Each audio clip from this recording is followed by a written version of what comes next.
Hi everyone, in honor of Cervical Cancer Awareness Month, I wanted to speak about how cervical cancer can be reduced or prevented with the use of nutrition. Firstly, cervical cancer is one of the only cancers that can be prevented through screening, and the screening process is called having a PAP smear. If you've never had a PAP smear before, speak to your general practitioner or gynecologist and they will tell you how you can get it done and what results you can get when you do it. Cancer comes about from contracting the virus called HPV. That's usually gotten through sexual contact. So you can decrease your risk of developing cervical cancer by reducing the number of sexual partners you have, as well as getting the HPV vaccine, which can be given by your gynecologist or GP. Okay, so now that I've talked about the conventional ways that we can reduce the risk of cervical cancer, I'm going to speak about more along the lines of how we can use nutrition to do the same. Now, the thing about nutrition is that the studies are very minimal because once we use a conventional treatments like chemotherapy or radiation and we know that these things work, we definitely don't really go to the nutrition side to say, hey, let's see if it will cure it, because that's a little bit unethical. We don't want to use persons as guinea pigs when there are treatments that actually do work, right? But we can use nutrition as a supplement to anything else that we're using so that we can help our body to heal faster as we go through that. Now, the first diet plan that usually helps in terms of lowering the risk of contracting HPV as well as keeping the HPV virus in the cervix is the Mediterranean diet. Now, Mediterranean diet is not Mediterranean food that you get at the Mediterranean restaurant. It's really a diet filled with legumes, which is like beans and nuts. It has fruits, it has a lot of vegetables, and it has healthy fats. So healthy fats can be thought of as like avocado / pear, nuts as well, fish like tuna, salmon, and even seeds like chia seeds and flax seeds. So these things give us like omega-3s and these good fats that help our body to repair. So if you're considering, well, if you've noticed from your PAP smear that you have the HPV infection, yes, these things would help you in terms of getting your body to clear the virus from your system. The study was also done in terms of using vegetables to decrease the risk of HPV persistence. As I spoke about before, once you have HPV in your system, it doesn't have to stay there forever, right? Usually women who are around 25 years and younger tend to have immune systems that reduce or clear out the HPV virus a little bit faster. But it has also been shown that a higher intake of vegetables actually does reduce the persistence of HPV as well.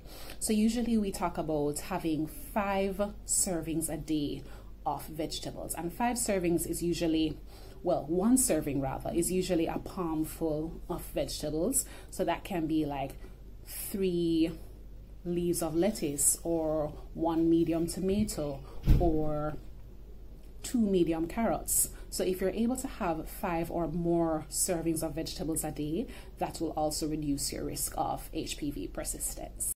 So lastly, there are a few vitamins and minerals that have been studied and shown to reduce the risk of cervical cancer as well.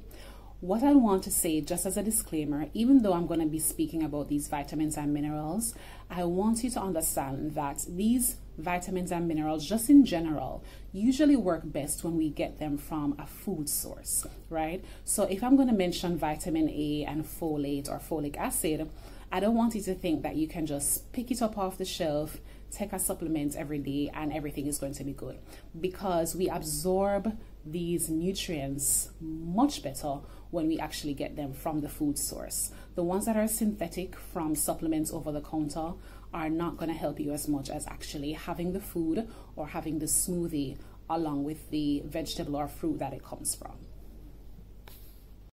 So folate, which is considered to be folic acid or vitamin B9, is usually noticed now to actually reduce the risk of cervical cancer. It is found in many foods such as pears and avocados, chickpeas or garbanzo beans, I think they're called, lentils, strawberries, orange juice, lettuce. all of these good stuff that we usually have in our diets, but you just want to increase these a little bit more to help you reduce your risk of cervical cancer, especially if you've had HPV before or have a higher risk of it in your family line. Now, vitamin A is another vitamin that helps to reduce your cervical cancer risk, but they come in two different forms. They come in many different forms actually, but there are two different forms that you want to know the difference with. So the first one is retinol or retinoic acid, and this one does not help to reduce cervical cancer, does not. So they come in the form of foods like cheese, milk, yogurt, eggs, and oily fish, but not to say that these foods are bad, it just doesn't help in this case, even though you may notice that it has vitamin A. The type of vitamin A that really strongly benefits cervical cancer is the one that comes in the form of carotene and carotenoids. We can find them in foods like carrots, pumpkin, cantaloupe, green leafy vegetables, melon. These things tend to help. Of course, they're vegetables, yes, but they do tend to help in terms of reducing the progression of cervical cancer as well as reducing the persistence of HPV. So I hope these were helpful to you. Again, just remember to always screen for cervical cancer. That's the first step. Speak to your GP and your gynecologist, and also do your own research to find out what will work for you and discuss that with your primary care physician. If you want to book a one-on-one appointment with me in terms of nutrition for weight loss, chronic illness, treatments, hormonal imbalance, or even weight gain, you can find me here at my email address and my Instagram, or even check out my link in my link tree, which is usually in my bio or the description of this video. Okay guys, have a good day.